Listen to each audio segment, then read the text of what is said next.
ஆண்டவரும் மீட்பரும் இரட்சகரமாயிருக்கிற இயேசு கிறிஸ்துவின் அன்பு நிறைந்த நாமத்தினாலே உங்களை வாழ்த்துகிறேன். அருமையானவர்களே, இன்றைக்கு ஒவ்வொரு நாளும் நாம் வசனத்தை நம்ம தியானித்து கொண்டிருக்கிறோம். இந்த வார்த்தைகள் உங்களுக்கு பிரயோஜனமாய் இருக்கும் என்று நான் விசுவாசிக்கிறேன்.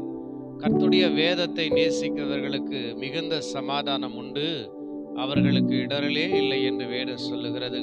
ஆக வேத வசனங்களை நாம் கேட்கும் பொழுது, வாசிக்கும் பொழுது, அருமையானவர்களே, அது மிகப்பெரிய சமாதானத்தை நமக்குள்ளே நிறைவாய் கொடுக்கக்கூடியதாய் இருக்கிறது. இயேசு கிறிஸ்து சொன்னார், காது உள்ளவன் எவனோ அவன் கேட்க கடவன் என்று சொல்லி. ஆக இந்த காதுகளிலே நாம் எத்தனையோ காரியங்களை கேட்கிறோம், எத்தனையோ செய்திகளை கேட்கிறோம்.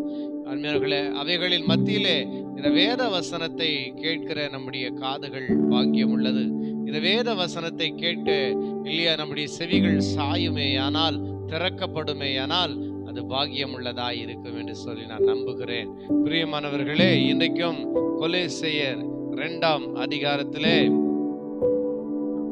6வது வசனத்தை நாம் வாசிக்கிற வேளையிலே 6:7 ஆகையால் நீங்கள் கர்த்தராகிய கிறிஸ்து இயேசுவை ஏற்றுக்கொண்டபடியே அவருக்குள் வேர் கொண்டவர்களாகவும் அவர் மேல் கட்டப்பட்டவர்களாகவும் அவருக்குள் நடந்து நீங்கள் போதிக்கப்பட்டபடியே விசுவாசத்தில் உறுதிப்பட்டு ஸ்தோத்திரத்தோடு அதிலே பெருகுவீர்களாக அப்படின்னு. இன்னைக்கு நம்முடைய வாழ்க்கையில பெருக்கம் இருக்கணும் அப்படின்னு நினைக்கிறோம். எதுல பெருகணும்? நாம் கொண்டிருக்கிற ஆசீர்வாதங்கள், உலக சம்பந்தமான ஆசீர்வாதங்களே ஒரு பெருக்கத்தை எதிர்பார்க்கிறோம். வேலையில ஒரு பெருக்கம், வீட்டின் காரியத்துல ஒரு பெருக்கம், எல்லா விதமான உலக பிரகாரமான ஆசீர்வாதத்துல நாம் ஒரு பெருக்கத்தை நாம் எதிர்பார்த்து கொண்டிருக்கிறோம், விரும்புகிறோம், அதற்காக ஜெபிக்கிறோம், அதற்காக உபவாசிக்கிறோம். அன்னைகளே, அதற்காக ஆண்டவர் கொடுத்த வாக்கு தத்தங்களை நம்பி நாம் பிடித்து கொள்ளுகிறோம், நம்புகிறோம். நல்லது, கர்த்தர் உங்களை பெருக செய்வார், கர்த்தர் உங்களை ஆஸ்வதிப்பார்.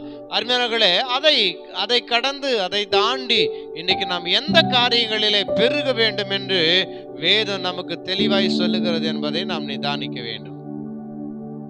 அருமையானவர்களே, ஆகையாலே நீங்கள் கர்த்தராகிய கிறிஸ்து இயேசுவை ஏற்றுக்கொண்டபடியே அவருக்குள் வேர் கொண்டவர்களாயிருக்கணும். அந்த வேர் பெருகணும். கிறிஸ்துவுக்குள்ளே அருமையானவர்களே, அந்த பாவத்தின் வேர் நமக்குள்ளே இராதபடி அது அறுப்புண்டு போகணும். கிறிஸ்துவுக்குள்ளே வேர் கொண்டவர்களாக இருக்கணும். இந்த வேர் பெருகணும். நம்முடைய வேர் எங்கே இருக்குது?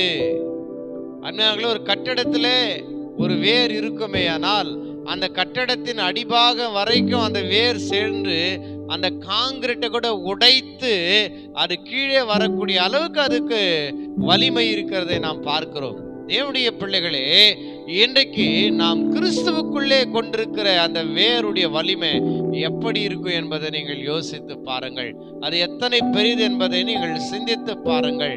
ஆகினாலே நாம் கிறிஸ்துவுக்குள் வேர் கொண்டவர்களாயிருக்கணும். கிறிஸ்துவுக்குள் அருமையானவர்களே, நம்முடைய வேர் பெருகணும்.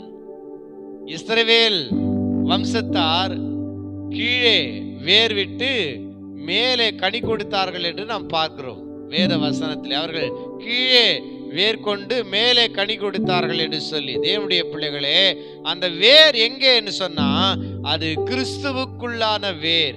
அந்த கிறிஸ்துவுக்குள்ளான வேர்ல நாம் பெருகக்கூடியவர்களாய் இருக்க வேண்டுமா? அதைதான் இங்கே வேதம் சொல்லுகிறது. அவருக்குள் வேர் கொண்டவர்களாகவும் அவர் மேல் கட்டப்பட்டவர்களாகவும் இருக்கணும். அவர் மேல் அருமையாக கட்டப்பட்ட ஒரு மாளிகையா இருக்கணும். அருமையாக ஆழமாய் இல்லையா அஸ்திபாரம் போட்டு கற்பாறை மேல் கட்டிப்பட்ட அந்த கட்டப்பட்ட வீடு பெரு வெள்ளம் வந்தாலும் மழை பொழிந்தாலும் அது மேல மோதினாலும் அது விழாது, அழியாது. ஏனென்றால் அது கற்பாறை மேலே கட்டப்பட்ட வீடு, அது கண்மலை மேலே கட்டப்பட்ட வீடு. அந்த கண்மலை கிறிஸ்துவே என்று வேதம் சொல்லுகிறது. இன்னைக்கு நாம் கிறிஸ்துவின் மீது கட்டப்பட்டவர்களாய் இருக்க வேண்டும்.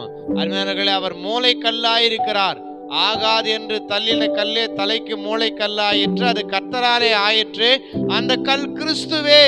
தேவனுடைய பிள்ளைகளே, இன்னைக்கு கிறிஸ்துவின் மேல் கட்டப்படுவதிலே நமக்குள்ளே ஒரு பெருக்கம், கிறிஸ்துவுக்குள் வேர் கொள்வதிலே நமக்குள்ளே ஒரு பெருக்கம் உண்டாக வேண்டும். மாத்திரமல்ல அருமையானவர்களே,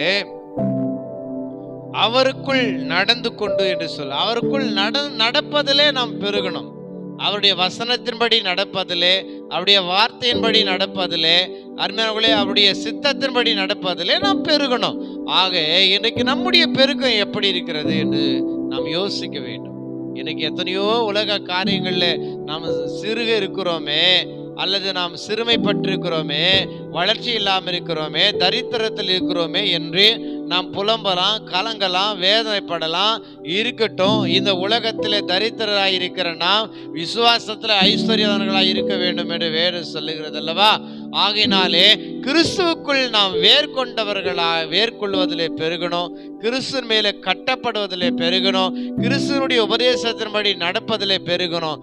அப்படி நாம் பெருகும் பொழுது உண்மையாகவே ஆபிரகாமை ஆண்டவர் ஆசீர்வதித்த போல, வானத்தின் நட்சத்திரங்களைப் போல, கடற்கரையின் மணலைப் போல இடம் கொள்ளாமல் போக மட்டும் கர்த்தர் எண்ண முடியாத ஆசீர்வாதத்தினாலே உங்கள் சந்ததியை, உங்களை ஆண்டவர் பெருக செய்வார் என்பதிலே சந்தேகமில்லை.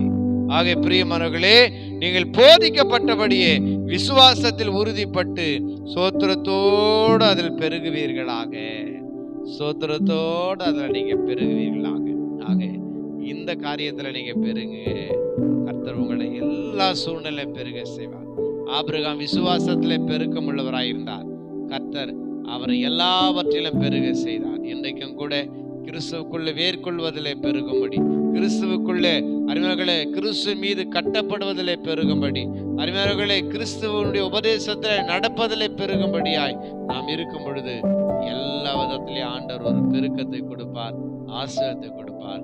கர்த்தர் உங்களை ஆசீர்வதிப்பார்.